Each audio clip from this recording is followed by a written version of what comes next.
Hello and welcome to the Mysteries of History podcast with me, your host, Nick Monk. Each week together we will take a look at a fascinating piece of history. As gruesome, mysterious, unbelievable that these tales may sound, one thing is for sure. These events happened, these people existed, and these places have made their mark on our historical landscape. This podcast is available on all of the major platforms. Just search for The Mysteries of History and you'll find us. Be sure to check out the website, themysteriesofhistory.com, where you can access all of the podcasts and show notes. And you can also find us on Instagram and TikTok. Just search for the M of H. We're on Facebook as well as The Mysteries of History. And you can access the links to all of our social media platforms via our website. And it's on social media where we post teaser videos to our podcast episodes, as well as sharing all the mysterious historical stories and content that we come across. So it's well worth checking out. So now, let's take a look at this week's mysterious historical tale.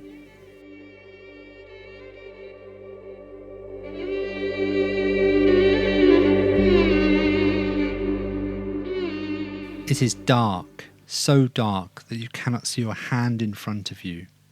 You feel claustrophobic. You cannot really move. It is quiet, deadly quiet. It feels like a heavy weight is pressing down all around you. Suddenly you realise you are lying in a box. Panic sets in. You begin to scratch, bang and shout. The horror, terror, a harsh and unthinkable reality begins to sink in. They think that I have died, and they have buried me alive.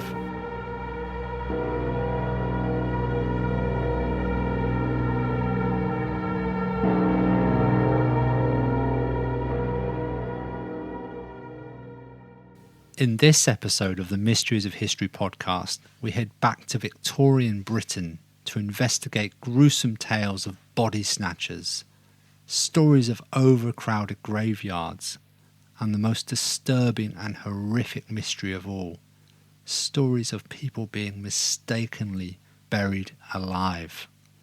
Surely this cannot be true. This is our recent history, after all. To walk into Victorian Britain, through its fog-choked streets, churchyards overflowing with decaying coffins, and parlours draped in black, is to step into a culture unusually intimate with death. Where today we push mortality into hospitals and professional funeral homes, the Victorians lived with death as a constant companion.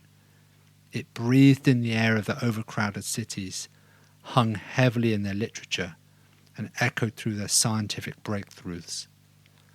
Death was not merely an ending, it was a spectacle, a moral lesson, a scientific opportunity, and for many, a source of profit. But this fascination was not born from morbid curiosity alone. It arose from a century defined by industrial transformation, urban overcrowding, medical revolution, and deep religious anxiety.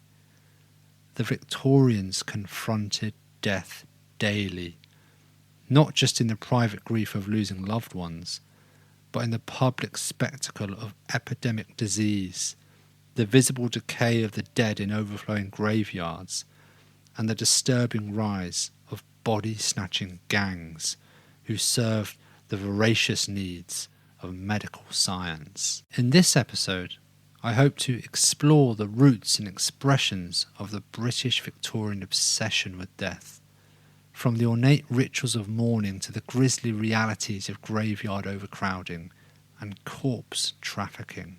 And of course, we'll discover and find out, can it really be true that people were buried alive? The Victorian society is one that grappled with rapid change, sought meaning, control and opportunity in the face of mortality. It is also a story of contradictions. The sentimentality of Queen Victoria's lifelong mourning for Prince Albert, alongside the cold pragmatism of anatomists purchasing freshly stolen corpses. Ultimately, the Victorian relationship to death reveals a society striving to reconcile the spiritual with the scientific, reverence with necessity, and emotion with the brutal realities of a rapidly expanding world.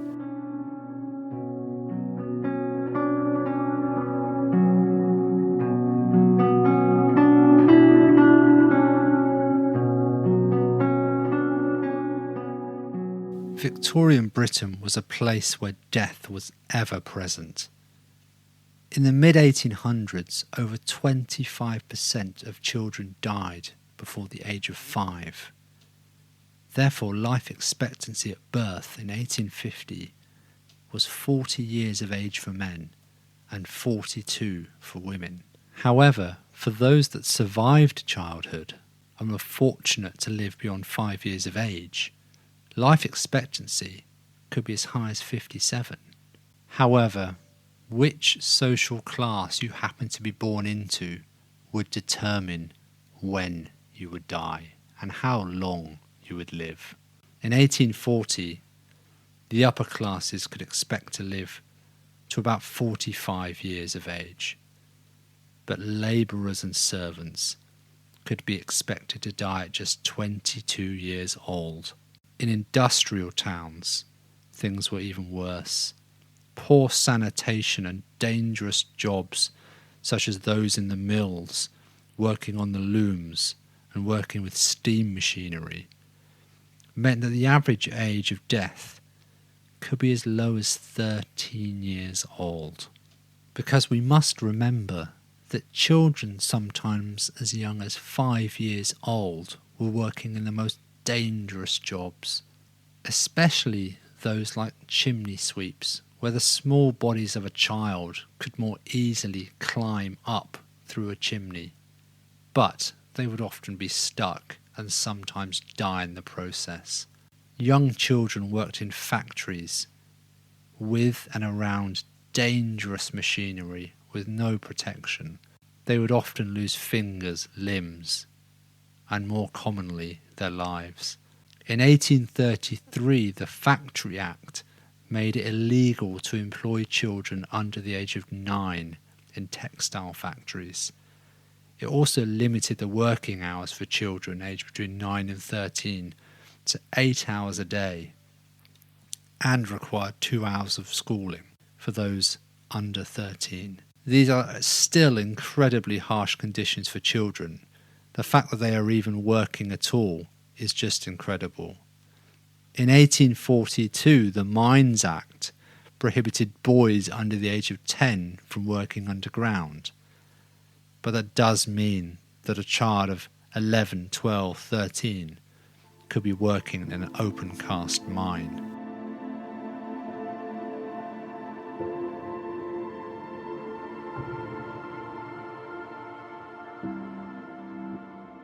The average Victorian lived at a time before antibiotics, before modern sanitation, and before the welfare state.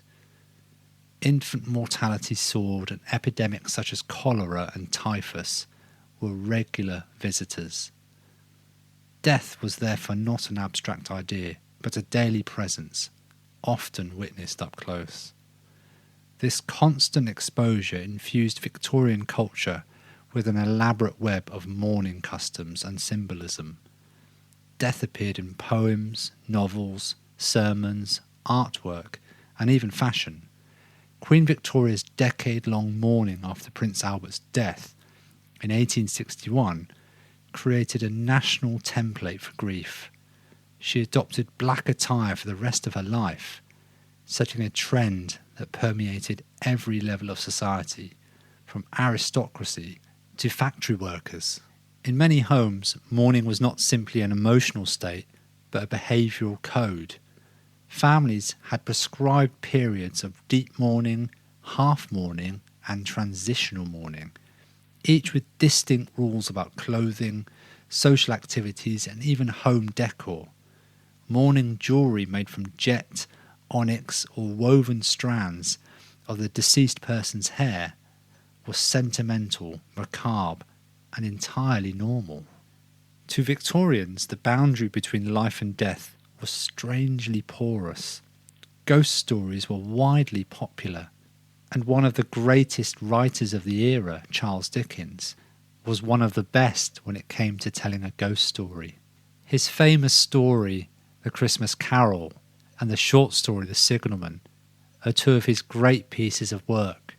They are both eerie and dark, but they are also an excellent source of social history. Charles Dickens was one of the great writers of the time, as we've said, but he wrote about real people and championed the working class. It was a goal of his to tell the wider world about the injustices in Victorian society and the great struggles that the poor had. And this is really reflected in some of his writing. As I've said, a lot of it was very dark, but it told a true tale of life and often death during these times. Spiritualist seances flourished during this time period, especially after the mid-19th century. The idea of communicating with the dead was not limited to the eccentric fringe. It was embraced by some of the society's most prominent figures, including Sir Arthur Conan Doyle in the later decades. Conan Doyle was, of course, the writer and the inventor of the character Sherlock Holmes, the great detective of Victorian London.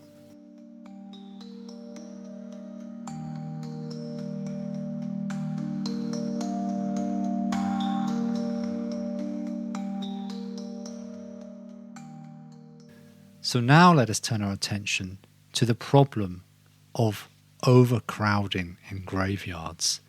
This was a real crisis, a crisis of the urban dead, if you like. The Industrial Revolution transformed Britain dramatically, drawing millions into cities like London, Manchester, Liverpool and Birmingham. Urban populations ballooned, but the infrastructure to manage the dead remained archaic. The majority of people still expected to be buried in churchyards, attached to centuries-old parish churches, many of which were built when the surrounding population was tiny. A lot of churches in the English countryside can date back to the 10th and 11th centuries, sometimes even earlier. This is when we're in medieval England and people lived in tiny hamlets. By the early 19th century, these graveyards were catastrophically overcrowded. Coffins were stacked several deep, bodies dumped into mass graves, and the soil was reused so frequently that older remains were often tossed aside or crushed to make room for new burials. It was not uncommon for gravediggers to encounter half-decayed remains or break through into older graves. Let me tell you about a story from near where I live, in the southwest of England. During recent flooding in the last year or so, a Victorian graveyard was overcome by floodwater and in fact ended up washing away old Victorian graves, and bones were found strewn in the road. This is how compact and how overcrowded this particular graveyard had become, that simple floodwater would wash out the many skeletons that were present. An incredible story, but just gives you an example of how really overcrowded many of our graveyards are. And in fact, those of you that live in England or the UK will notice that many medieval churches now have no more space for new graves. And in fact, it's a big problem in England. A lot of cemetery space is simply unusable, and new cemeteries often have to be found. In many of the villages in England, there are new cemeteries often located some distance away from the churches, and this is just because there simply is no more space to accommodate the dead. Contemporary Victorian accounts from travellers describe scenes of extraordinary squalor, bones protruding from earth, crypts overflowing, and shallow graves where dogs or rats could disturb the dead. Some graveyards smelled so pungent that residents petitioned authorities to intervene. One famous case in London described body fluids from decomposing corpses seeping into nearby homes. It's important to understand that the Victorians lived in an era before germ theory gained widespread acceptance. So it's not surprising that many people believe that bad-smelling air, or miasma as it is known, spread disease. So therefore, the overcrowded graveyards were more than offensive to most people. They were thought to be deadly. In the cholera epidemics of 1831 and 1848, many people assumed that churchyards were the major source of contagion because foul odours emanating from them coincided with illness at the time. Dr. George Walker's 1839 expose titled Gatherings from Graveyards described horrific scenes from London burial grounds and argued that they directly contributed to epidemics. His descriptions alarmed the public and fueled support for reform. By the 1830s and 1840s, the crisis in urban burial practices led to major legislative intervention. The Burial Acts, beginning in 1852, allowed for the closure of overcrowded graveyards and the establishment of large suburban cemeteries. These garden cemeteries, as they were known, offered a radically different vision. Park-like landscapes, trees and spacious plots where the dead could rest in tranquility. London's magnificent 7 cemeteries, as they were known, including Highgate, Brompton, Kensal Green, West Norwood, Nunhead, Abney Park and Tower Hamlets, were the result. They became not only burial grounds but also public parks, tourist attractions and symbols of civic pride.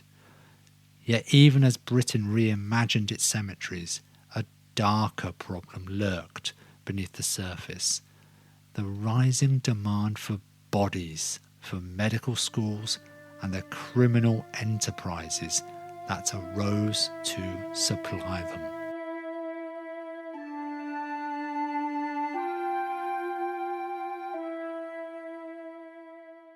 Modern medicine was advancing rapidly during the Victorian era, particularly in the fields of surgery and anatomy. But there was a major obstacle. Medical students needed cadavers, bodies to study, and lawful supply was paltry.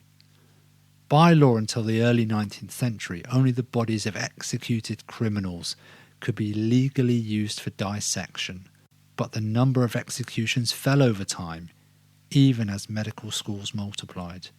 By the 1820s, Britain faced a severe shortage.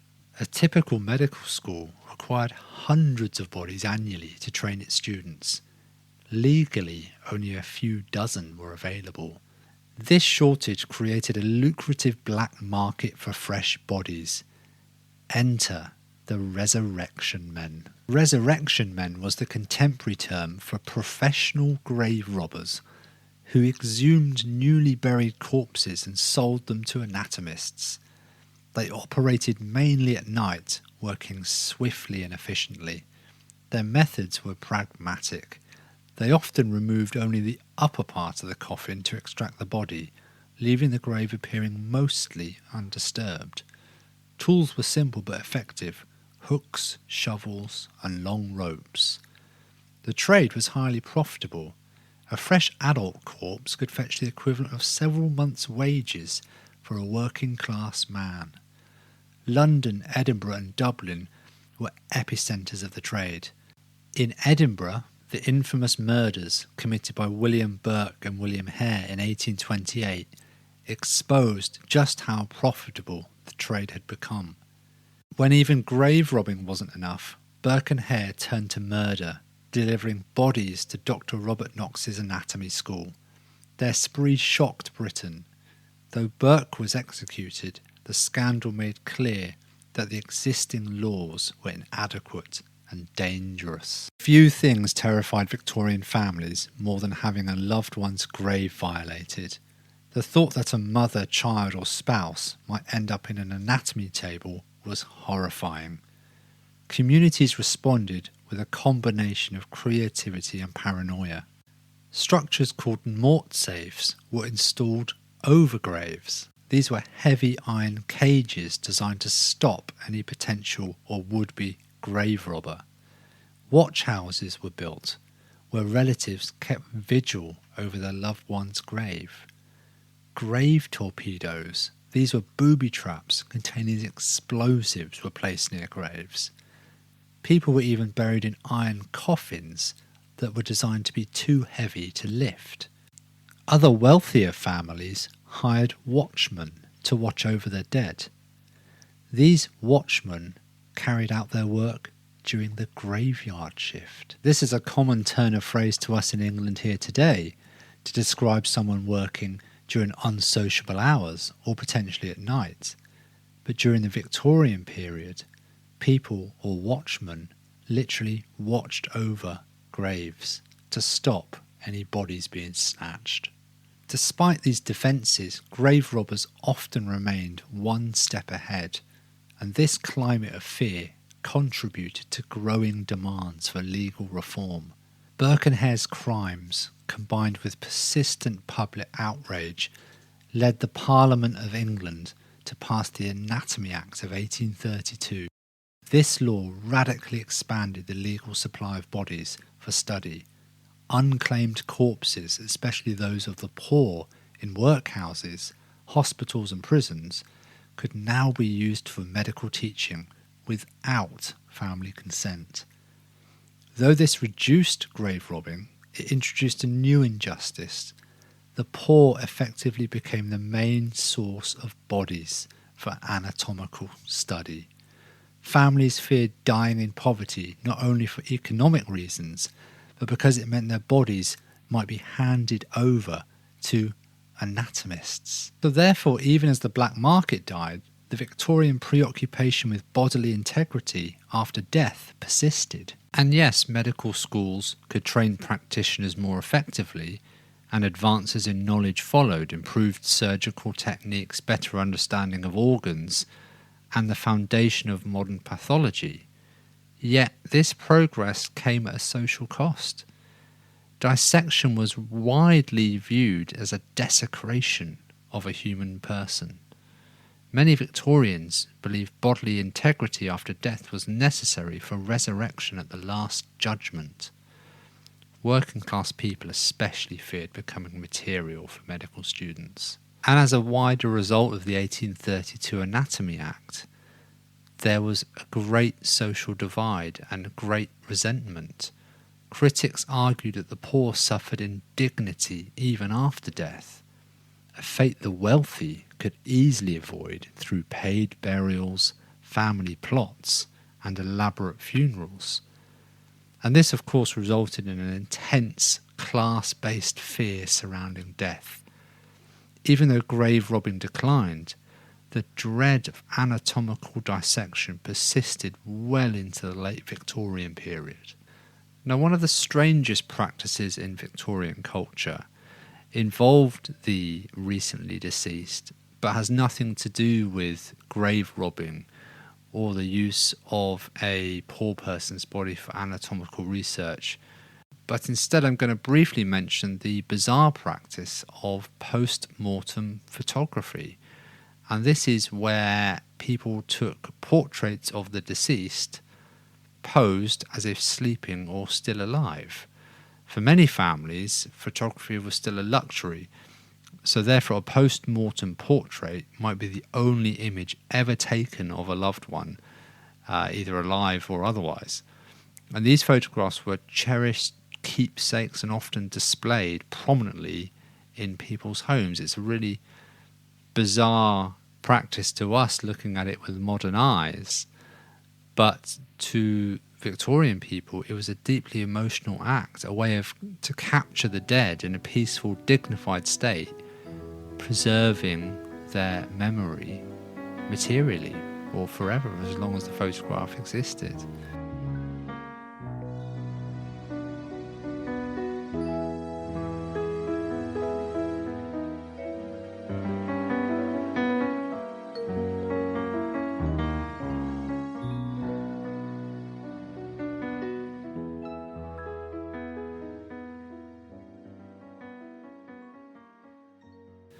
Among the darkest anxieties that haunted societies of the 18th and 19th centuries was the fear of premature burial, being mistakenly pronounced dead, enclosed in a coffin and lowered into the cold earth while still alive. Today, with advanced medical diagnostics and rigorous death certification procedures, the idea seems almost unthinkable. Yet for people living 2 or 3 centuries ago, it was a terrifying, plausible fate.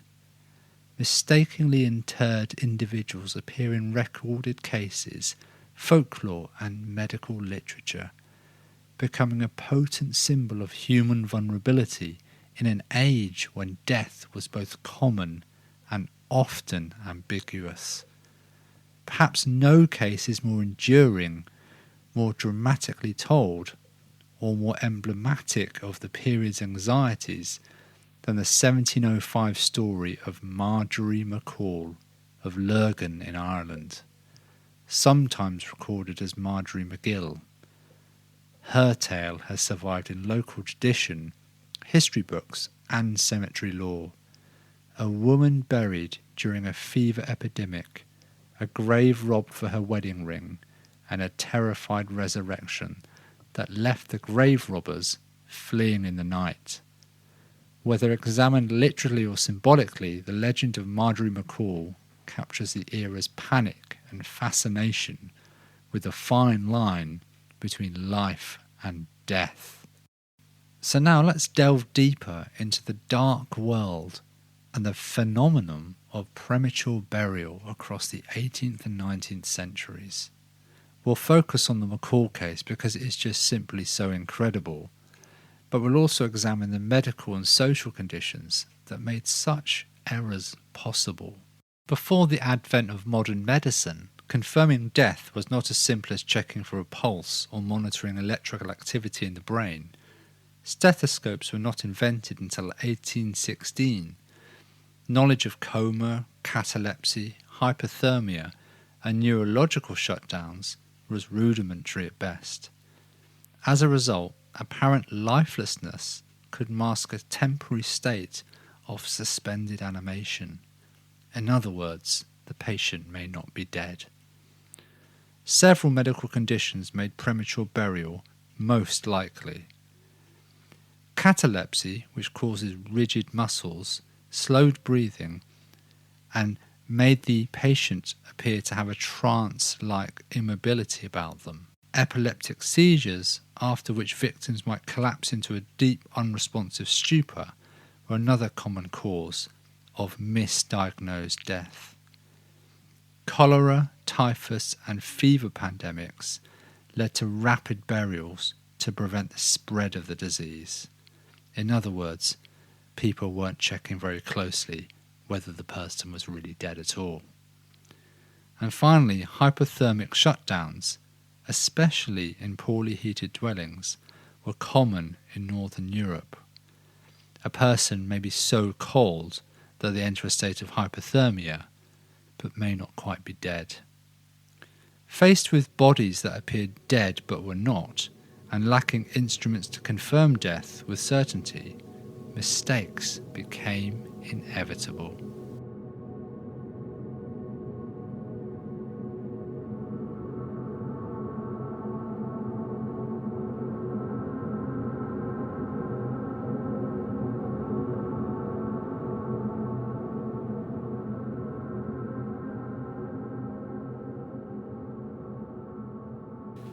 The 18th and 19th centuries were ravaged by epidemic disease, smallpox, typhus, cholera, and the ever-present fever. When illness swept through a village, towns often sought to bury the dead quickly, both to contain the disease and to prevent decomposition in warm conditions. Speed was considered both sanitary and moral. Letting a body lie was disrespectful. But quick burials robbed families and doctors of the opportunity to observe changes that would definitively confirm death. In cities like London, Paris and Dublin, overcrowded graveyards meant constant turnover, rushed funerals and overwhelmed undertakers. In rural areas, clergy were stretched thin during epidemics, often burying dozens of people in a single day. The 18th century saw a surge of printed pamphlets, newspapers and broadsides describing cases of premature burial. These dramatic accounts, some true, some embellished, sparked widespread dread. Reports began to filter back to members of the public, including accounts of coffins found clawed from within as though somebody was trying to escape, or exhumed bodies twisted as if trying to wriggle free, or indeed screams heard from fresh graves, or people reviving during funerals, wakes or autopsies. These are still horrific accounts to us in the 21st century, but in a deeply religious world of the 18th and 19th century, they had a deeper meaning. And indeed, as rates of literacy spread amongst the population, so did these tales. They became moralistic warnings, supernatural thrillers, and cautionary tales about the fragility of life. In this climate of genuine medical uncertainty and cultural fascination, the story of Marjorie McCall took root. The story begins in 1705 in Lurgan, County Armagh, Ireland. Marjorie McCall, sometimes spelt McGill in retellings and other stories, lived with her husband John McCall, a physician. When a fever epidemic swept through the region, Marjorie fell gravely ill. According to the most enduring version of the story, she appeared to die swiftly, too swiftly for her neighbours to be comfortable. Yet fever deaths were common, and with the epidemic ever intensifying, burial needed to be quick. Marjorie was buried wearing her wedding ring, a valuable gold band. Local grave robbers, known as resurrection men, saw an opportunity. Fearing detection, they dug her up on the same night, intending to steal the ring and perhaps sell her body to medical schools, a lucrative trade that we now have learnt all about. But the ring was tightly stuck on her finger. One robber took out a knife to cut her finger off. That was when Marjorie awoke.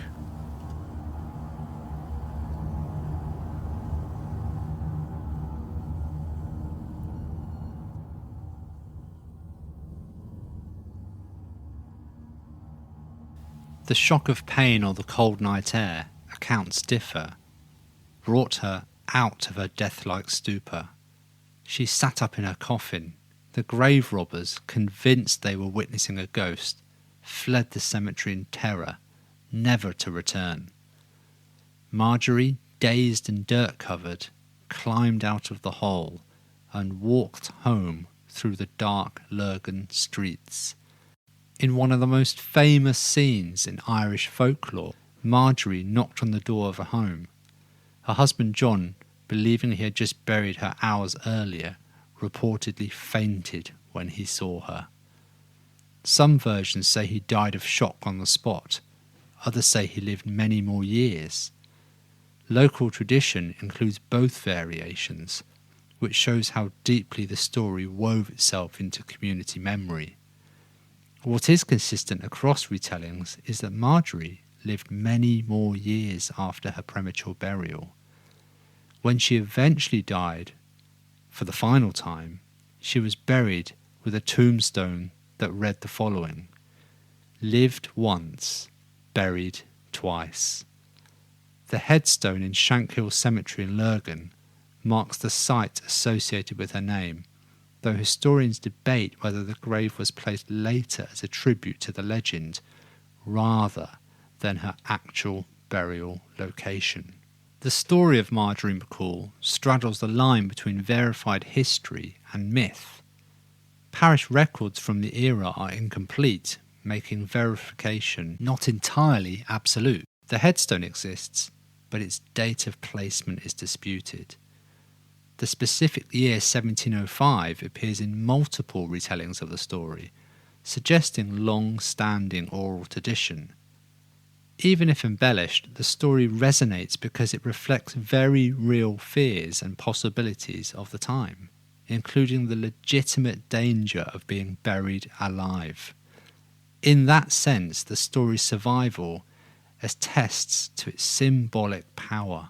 Though Marjorie McCall's tale is legendary, the phenomenon itself was very real. Medical journals, coroners' archives, and newspapers of the 18th and 19th centuries contain shocking accounts of premature burial. During the cholera pandemic of 1832, in Paris, in France, newspapers reported cases of patients who revived during transport to mass graves. Hospitals overwhelmed with bodies paid attendance to certify death based on superficial observation alone. One infamous report described a woman who regained consciousness as the gravediggers filled the earth over her coffin.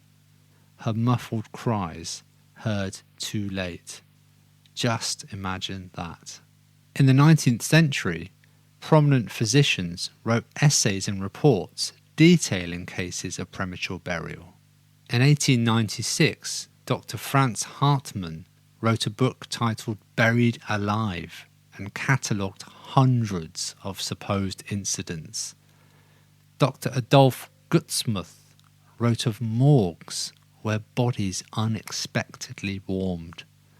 And Dr. J.C. Owsley documented multiple exhumations where there were signs that the individual had struggled within their coffin. While some accounts were exaggerated, others were confirmed by coroner inspections. In the United States, isolated rural communities faced similar issues. In early Appalachia and parts of New England, individuals suffering seizures or unconsciousness from illness were sometimes declared dead prematurely. One case from Connecticut in the late 1700s involved a woman who revived in her coffin as her family prepared her for burial. Her scratching inside the box was hers, and she was rescued just in time. By the early 19th century, fear of being buried alive had become so widespread that physicians invented a name for it. Taphophobia, from the Greek taphos meaning grave and phobos meaning fear. A wave of taphophobia gripped Europe. Wealthy individuals wrote elaborate instructions for guarding their bodies before burial. Some demanded that their bodies be kept for days surrounded by witnesses, fresh air, or periodic checks at least. The 19th century became awash with stories of premature burial, and popular literature only caused the frenzy to intensify. Edgar Allan Poe wrote a book in 1844 called The Premature Burial, and in it he wrote explicitly about what happened when people were buried alive. Gothic novels frequently featured heroines revived mid-funeral, and newspapers sensationalised questionable cases to sell papers. This cultural atmosphere intensified public panic and fueled demand for new safeguards. As medical understanding lagged behind the fear, inventors stepped in. The 18th and 19th centuries saw an explosion of patents for devices designed to detect life signs, allow air into coffins, or signal the outside world if a person awoke underground. These safety coffins, as they were to become known, often combined ingenuity with eccentricity of the Victorian age. One of the earliest concepts involved burying the coffin with a string tied to the corpse's hand or finger. The string ran through a tube to a bell above ground. If the corpse moved, the bell would ring. Now you may well be aware of the phrase "saved by the bell," which many think has its origins from this invention, from the safety bell, and from the Victorian era. You were literally being saved by the ringing of the bell, as you tried desperately to get out of your coffin and be dug up. It's also thought, actually, that this phrase could equally have come from the early boxing world, where if you're being pummeled to pieces in the middle of a boxing ring, you were waiting for that bell to ring, and it would literally save you or end the match. There's a bit of a divide between the origins of the saying, but it could have come from this early invention of a safety coffin. This invention was officially known as the basic sentry coffin, and its simplistic design did mean that it in fact had flaws. Now, the most obvious one is that if you're buried 6 feet underground with that amount of soil on top of you, it's going to cause a lot of compression, and that alone may make movement difficult. You may literally not be able to ring the bell, move your hand. And the other thing is a bit more of a gruesome point, but that is that if in fact you're already dead, gases would start to cause expansion, and in fact could cause your hand to move somewhat and set off the bell, in other words, a false alarm. And of course, animals or wind could also do the same. Still, the idea captured the imagination of the public, and this device was used. The second invention of a safety coffin, if you like, was a Mark II version of the first one, and the German physician Johann Teberger created a more elaborate safety coffin. Now, this one included strings and pulleys which would be attached to your hands or your feet or even your head, and it had a flag mechanism that would rise if the occupant moved. And it also had a bell system that controlled airflow and oxygen exchange. So it was all about trying to keep the unfortunate person alive for as long as possible. It was, of course, aimed to prevent false alarms. That's what it's all about. The third invention was by a chap called Count Michel de Carnis, and it was called Le Carnis, and it was developed by a late 19th century French-Polish designer. Now, this design was more elaborate again, and you've got to take your hats off to the 19th century and sort of engineering ingenuity of these people. And this device had an air tube which delivered oxygen from above down to the coffin, and also had a signal tube which allowed light into the coffin, but potentially the poor person lying 6 feet under could send messages out. And it finally had a spring-loaded device triggered by body movement. Although this may all sound quite crazy to us now, at the time this was deemed to be perhaps the most scientific safety coffin, although few were likely ever used, and any that were would have most certainly been used by the rich and wealthy, because as we've been learning, it was most likely that the poor and vulnerable were buried alive, and they most certainly did not have the finances to invest in, or the families didn't anyway, to invest in something that would have cost a lot of money. And so that brings us on to the next way of perhaps saving someone's life, literally, and it's called the portable life detector. And this is where some inventors realise that testing for signs of life before burying somebody might be quite a sensible way to go. Now, they're on the right track here, of course, and they started talking about heart listening devices, mirror tests for breath. That's a basic thing, but it's all heading in the right direction. And of course, heated metal rods applied to the skin. If somebody jumped up in pain and started yelping, they're certainly alive. And on a similar note, hypodermic needle stimulation was suggested and used to try and get the person moving. And unfortunately, because certain conditions, medical conditions, could make signs of a pulse almost imperceptible, these tests weren't on their own always reliable indicators of life or not. But as I've just said, it's the right sort of thinking. Basic tests of life before putting someone in the ground can't be a bad thing. Now, back to Germany. In Germany, they developed one of the most comprehensive solutions. This was called the Leichenhaus, or waiting mortuary. Now, in a waiting mortuary, bodies were laid out in sort of cots, if you like, and strings were attached to the fingers of the potentially dead person. And of course, if the person moved, a bell would ring, and attendants who were there day and night could actually do something about it and take the person out of the mortuary. Now, in this case, the proposal was that the body was kept under observation for days to ensure that decay, an unmistakable sign of death, had begun.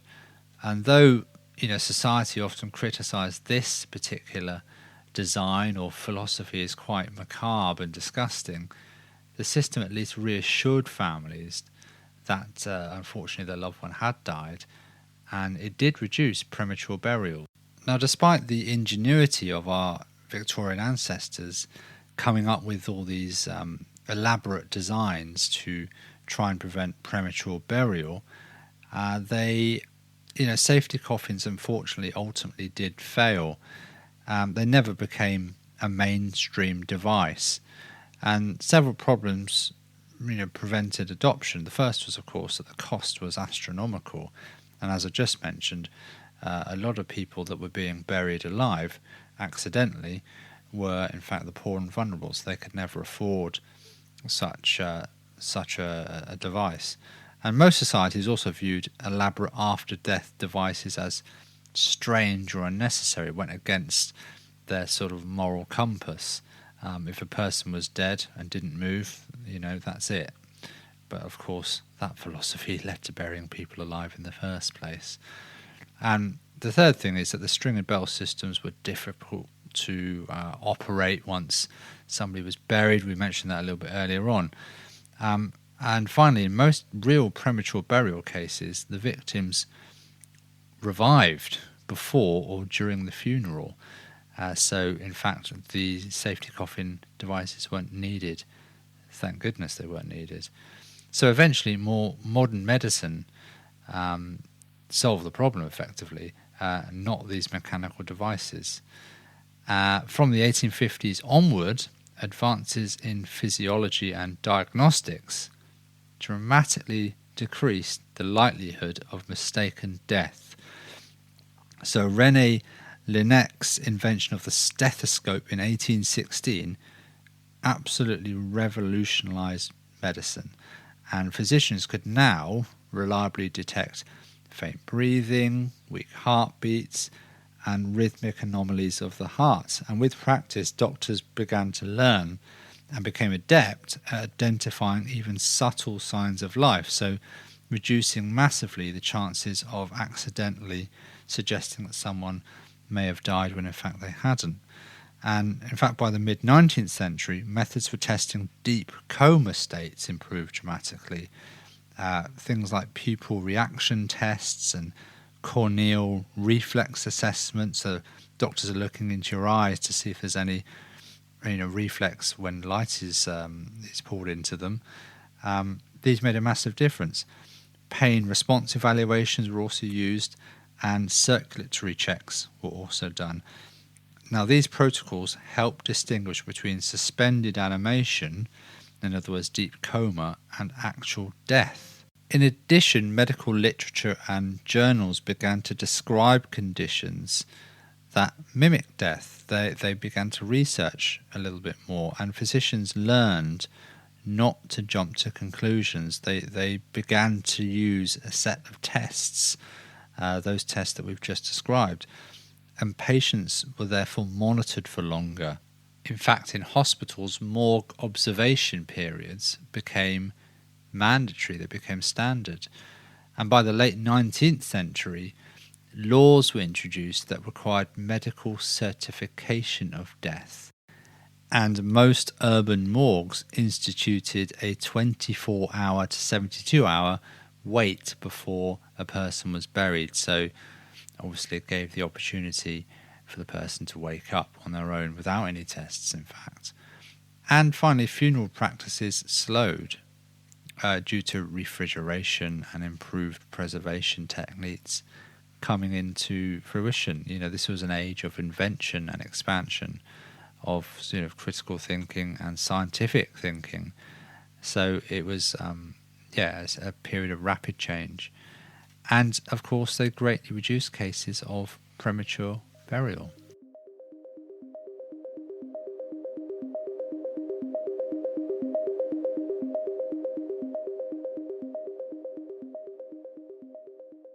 What's incredible about the story of Marjorie McCall and being buried alive and the overcrowding of Victorian graves and the haste with which people were buried is that this is a snapshot of history that fortunately was well recorded. Certainly in the 19th century, it was well recorded, well documented. But it's also a period of history that saw a lot of change, obviously technologically speaking and scientifically speaking.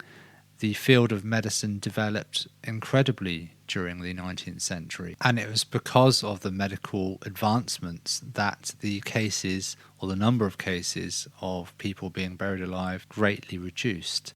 But part of me thinks that this practice, if you want to call it a practice, of burying people when they're not quite dead, probably no doubt went on for centuries before the Victorian era. In fact, all the way up to the Victorian era, no doubt, where the understanding of the human body and the development of science was in its infancy, and that only became increased the further back we go in history. So I think cases of people being buried alive would have been prolific if you go back to the 16th, 15th, 14th, 13th centuries, all the way back in time. I think it's just logical to conclude that people were probably being buried alive when they weren't dead very regularly indeed. And that's quite a thought to ponder. Thanks for listening. Why not follow us at the M of H on Instagram or TikTok, or the Mysteries of History on Facebook. It's here that we'll post even more mysterious and historical content. So until next week, stay curious. The mysteries of history remain.